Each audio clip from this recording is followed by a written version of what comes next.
মুখ খুলতে শুরু করেছে রিমান্ডে থাকা নেতাকর্মীরা। এদের অধিকাংশই ভয়াবহ তথ্য দিচ্ছেন, যে তথ্য শুনলে আপনি আটকে উঠবেন, ভয়ে চুপসে যেতে পারেন।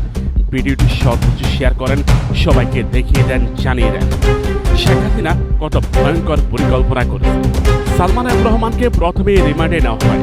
তিনি জানালেন কিভাবে তিনি এত হাজার মিলিয়ন বিলিয়ন ডলারের মালিক হয়েছে।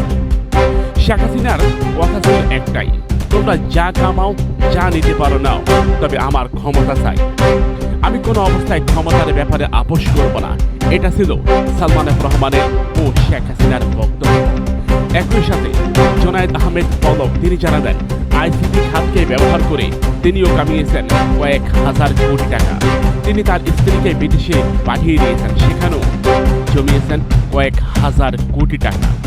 পলক, দীপুমণি, সালমান এফ রহমান কিংবা আইনমন্ত্রী, তাদের বক্তব্য একজনের নাম উঠে আসে, তারেক সিদ্দিকী। ইতিমধ্যে আপনারা হয়তো নামটা শুনেছেন। এই তারেক সিদ্দিকী হচ্ছে শেখ রেহানার দেবর। শেখ রেহানা সরাসরি রাজনীতির মাঠে না আসলেও তিনি তার দেবর ভাষণ এদেরকে রীতিমতো মাঠে নামিয়ে দিয়েছেন। তারেক সিদ্দিকী হাসিনার যত অপকর্ম রয়েছে, যত গুম খুন রয়েছে, কাকে গুম করতে হবে, কাকে খুন করতে হবে, কাকে অপহরণ করতে হবে, সবকিছুই তারেক সিদ্দিকী অতিরিক্ত। এমনটাই জানিয়েছেন জিয়াউল আহসান। নেতাকর্মীদের বাড়িতে অভিযান চালানো হলে সেখানে পাওয়া যায় কোটি টাকা। অর্থাৎ জনগণের রক্তে ঘামে ভেজা টাকাগুলো তারা কিভাবে কৌশলে নিয়ে যেত, এমনটাই জানিয়েছেন পলক। পলক জানালেন, বিদ্যুৎ মন্ত্রী নসরুল হামিদকে দিয়েই এই টাকা কালেক্ট করা হতো। নসরুল হামিদ বিদ্যুতের বিল, প্রিপেড মিটারে বিভিন্নভাবে বিদ্যুৎ খাতে জালিয়াতির মাধ্যমে নসরুল হামিদ হাতিয়ে নিয়েছে কোটি কোটি টাকা। রিমান্ডে দীপুমণি বললেন, তিনি শুধুমাত্র হুকুমের গোলাম ছিলেন। শেখ হাসিনা ও তারেক সিদ্দিকী যা অর্ডার করত তাই তিনি বলতেন এবং করতেন। একই সাথে শিক্ষা ব্যবস্থা ধ্বংসের পিছনে তারেক সিদ্দিকীর অবদান সবচেয়ে বেশি। তারেক সিদ্দিকী তাদেরকে যে নির্দেশনা দিত, সে নির্দেশনা মোতাবেক তারা কাজ করতেন। মেজর জিয়াউল আহসান তিনিও বললেন, তারেক সিদ্দিকীর হুকুম বাস্তবায়ন করাটাই ছিল তার কাজ, না করলে চাকরি চলে যাওয়া, একই সাথে বিপদের তো আছেই। রিমান্ডে গুম সবই হুমকি দেওয়া হয়েছিল আমাকে, যদি আমি তারেক সিদ্দিকীর কথা না শুনি। ভারতের রয় সরাসরি আমাকে হুমকি দিত। এমনকি ভারতের রয়ের সাথে তারেক সিদ্দিকীর বহু ফোনালাপ রয়েছে, বহু কথোপকথন রয়েছে। মাঝে মধ্যে তিনি রয়ের সাথেও দেখা করতেন। তারেক সিদ্দিকী এত ভয়াবহ তথ্য রয়েছে।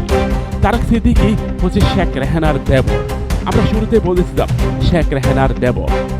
তারেক সিদ্দিকীর পরামর্শে তৈরি করা হয় আয়নাঘর, যে আয়নাঘরে বিএনপি থেকে শুরু করে বিরোধী মতের বহু, এমনকি যে সমস্ত সেনা কর্মকর্তারা তারেক সিদ্দিকীর কথা শুনতে চাইতো না, তাদেরকে এই অন্ধকার ঘরে রাখা হতো।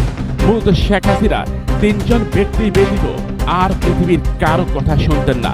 তার মধ্যে অন্যতম একজন এই তারেক সিদ্দিকী। তারেক সিদ্দিকী, জিয়াউল আহসান, শেখ হাসিনা, এই তিনজনের হাতে পুরো বাংলাদেশের ক্ষমতা। এই তিনজন পুরো বাংলাদেশ পরিচালনা করত। এখানে রাষ্ট্রপতি কিংবা অন্য কারো কথা বিন্দু পরিমাণ চলমান ছিল না। শেখ হাসিনা চেয়েছে এরাই হবে ক্ষমতার ধারক বাহক। আইনমন্ত্রী আনিসুল হক জানালেন, ওবায়দুল কাদের ও স্বরাষ্ট্রমন্ত্রী আসাদুজ্জামান খান কামাল, এই দুজনের কারণে ছাত্র আন্দোলনে গণহত্যা পরিচালনা করা হয়। এই দুজনের কঠোর নির্দেশ ছিল আইন শৃঙ্খলা রক্ষাকারী বাহিনী ও ছাত্রলীগ যুবলীগের নেতাকর্মীদের উপর, যত অস্ত্র, যত পারো, যা কিছু হয় সবকিছু দিয়ে হলো ছাত্র আন্দোলন দমন করার জন্য। ফায়ারিং এর নির্দেশনা সর্বপ্রথম ওবায়দুল কাদেরের কাছ থেকেই নাকি আসে। ওবায়দুল কাদের চেয়েছিল যেই কোনো মূল্যে, যেই কোনোভাবে হোক ছাত্র আন্দোলন দমন করার জন্য।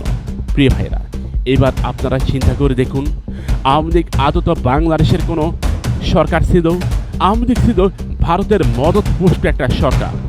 অর্থাৎ যেভাবে মমতা বন্দ্যোপাধ্যায় তিনি ভারতের একটা অঙ্গরাজ্যের মুখ্যমন্ত্রী, ঠিক তেমনি শেখ হাসিনা সেম একইভাবে বাংলাদেশকে ভারতের একটা অঙ্গরাজ্যে পরিণত করেছে। শেখ হাসিনা চেয়েছিল যে কোনো মূল্যে ক্ষমতা ধরে রাখে। যখনই শেখ হাসিনা কোনো সংকটে পড়ত, তখনই ভারতের ঊর্ধ্বতন কর্মকর্তারা বাংলাদেশ সফর করতেন বলে রিমান্ডে জানিয়েছেন নেতাকর্মীরা। তারা জানাতো, যখনই শেখ হাসিনা কোনো সংকটে পড়ত, তখনই ভারতীয় কর্তা ব্যক্তিরা বাংলাদেশ সফরে করতেন। অনেকটা ভারতীয় অঙ্গরাজ্যের মতো।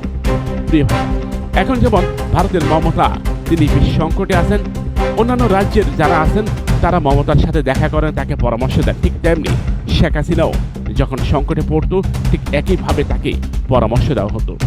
প্রিয় ভাইয়া, আমরা জানি আপনাদের অনেক কষ্ট হচ্ছে, আওয়ামী লীগের নেতাকর্মী যারা আছেন সমর্থক তাদের এই কথাগুলি বিশ্বাস করতে খুব কষ্ট হচ্ছে, তাই না? তারেক সিদ্দিকীকে হয়তো আগামী কয়েকদিনের মধ্যেই গ্রেপ্তার করা হবে। তিনি বেশ কয়েকটা রাষ্ট্রের নাগরিকত্ব চেয়ে আবেদন করলেও তার আবেদনকে প্রত্যাখ্যান করা হয়েছে। কারণ যখন কোনো রাষ্ট্রে আপনি নাগরিকত্বের জন্য আবেদন করবেন তখন ওই সমস্ত রাষ্ট্র থেকে খুব নিখুঁতভাবে আপনার ব্যাপারে যাচাই করা হয়।